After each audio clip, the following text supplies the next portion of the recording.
Hello guys. അപ്പം ചുമ്മാ ഇപ്പം എത്ര തൊട്ട് ഞങ്ങൾ വീഡിയോ ആയിട്ടും വരാണ്ടായ പറ്റില്ല. അപ്പം ഞാൻ രാവിലെ ശ്രീകൃഷ്ണൻ്റെ അടുത്ത് വർക്കിന് പോകാൻ പോയാണ്. അപ്പം ഇവർ അമ്പലത്തിലൊക്കെ പോകണമെന്ന് പറഞ്ഞ് ഇരിപ്പുണ്ട്.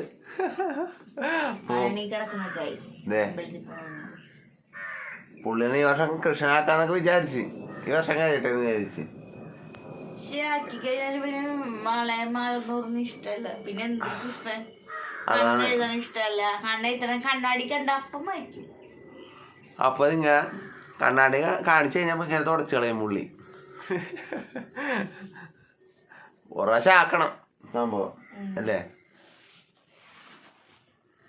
അപ്പൊ ഞാൻ രാവിലെ വലിയ വർക്കിന് പോകാൻ വേണം. അപ്പൊ ആ വർക്ക് ഇത്തിരി കുറവാണെന്നാലും കുഴപ്പമില്ല, നമ്മുടെ കാര്യങ്ങളൊക്കെ നടന്നു പോകണമല്ലോ. അതുകൊണ്ട് എല്ലാവർക്കും ഗുഡ് മോർണിംഗ്.